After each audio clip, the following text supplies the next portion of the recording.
What's up? So today I am doing the real talk. Today's Tuesday. It's about 6:40. It's kind of late for me to do a real talk usually. Usually I do them in the morning, but a lot's been on my mind, and for y'all that don't know what real talk is, I just talk about random stuff that's on my mind. The other day I met up with Saro. So I'm at coffee with Saro over here. For y'all that don't know Saro, he's like you'll see him in a lot of the Barbell Brigade videos. You'll see him on Bart and Gio's vlog. But for the longest time we actually never ever met up. It's been, I want to say, about 3 years since we first met each other, And since then, it's always been like when we first met each other, we were talking about our aspirations, and I was telling him how I want to be a public health officer, and he's telling me how he wanted to become a cop. That was the first conversation we had. It was kind of deep about what we wanted and stuff. But over the years, it became a lot more passing by, those friends where you guys met in the past, you might have even talked, but it's just a hi bye type of thing, and it never gets any deeper than that. It just stays very surface level. And so recently I've just been feeling that it's just really hard to make friends, right? And yeah, I have my good friends like in California, but like there's these people in my life that I never really got to connect to, and I feel sometimes like we're always doing our own hustle and own sort of things that we forget about the people around us. Like, so one day I saw him at Barbell Brigade, and I was just like, hey Saro, dude, we never hang out, and I see through your vlogs and stuff you really like coffee. Dude, let's co-work sometime. Like, for y'all that don't know what co-working is, all it is just like working together at a coffee shop. You guys are doing your own thing, but it's just like kind of just having company with someone, right? And so I brought him to Alchemist Coffee Project, and since he really liked coffee, and we just sat there and just chatted and stuff. I actually didn't get any work done, but which defeats the whole purpose of co-working. But it was really cool, because instantly, we just connected on so many levels, and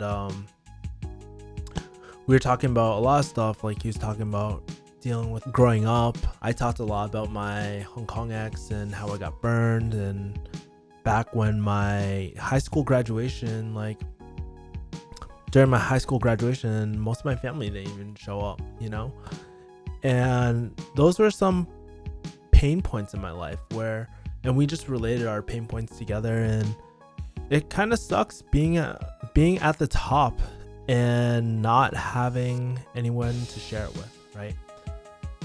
When I first got into pharmacy school, my girlfriend broke up with me around the same time, and even though I worked 23 years, 22 years, 21, I don't remember how old I was, but when I got into pharmacy school, again, I just had no one to share it with, and it was a very lonely moment for me. And Sarah and I were just talking about how a lot of time, like a lot of these childhood memories or these pain points, we never fully resolve them, and they manifest in different ways. Like, I think about a lot of time about my product and why it's taking so long, and I think it has to do with a lot of the fear, or not fear, but sort of like these abandonment issues I've had in the past, where I'm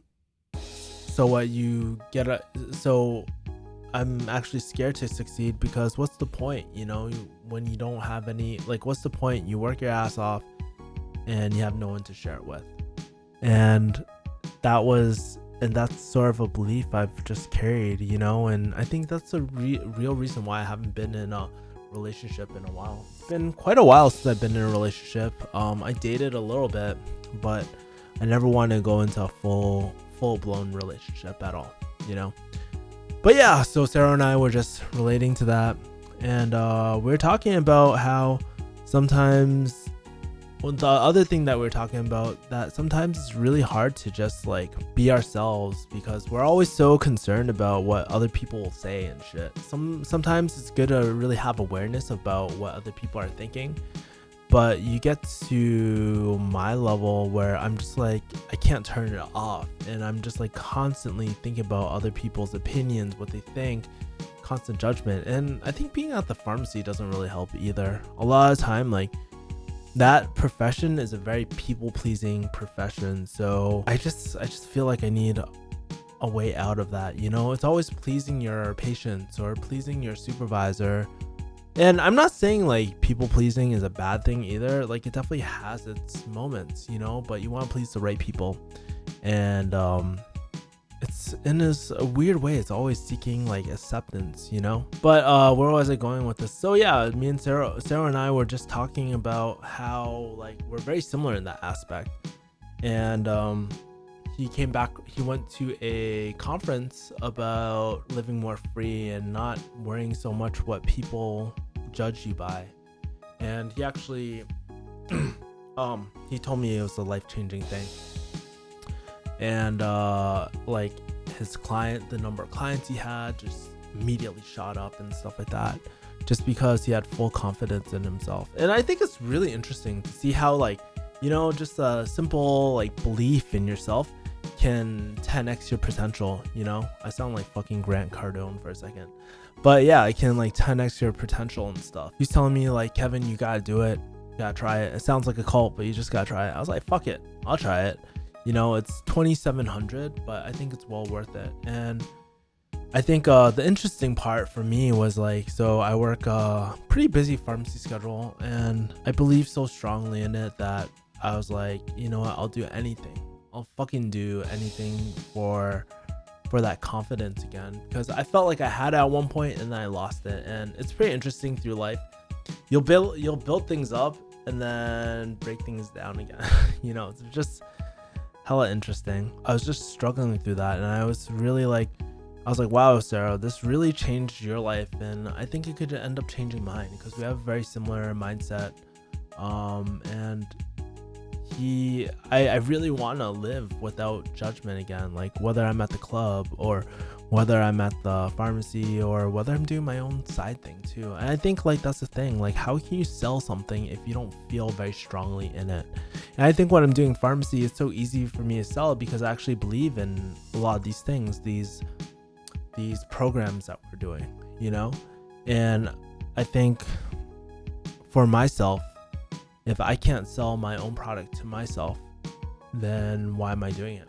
Because I know it's important, but why choose my product versus other people's, you know? And I think that's a lingering thought I have in my head.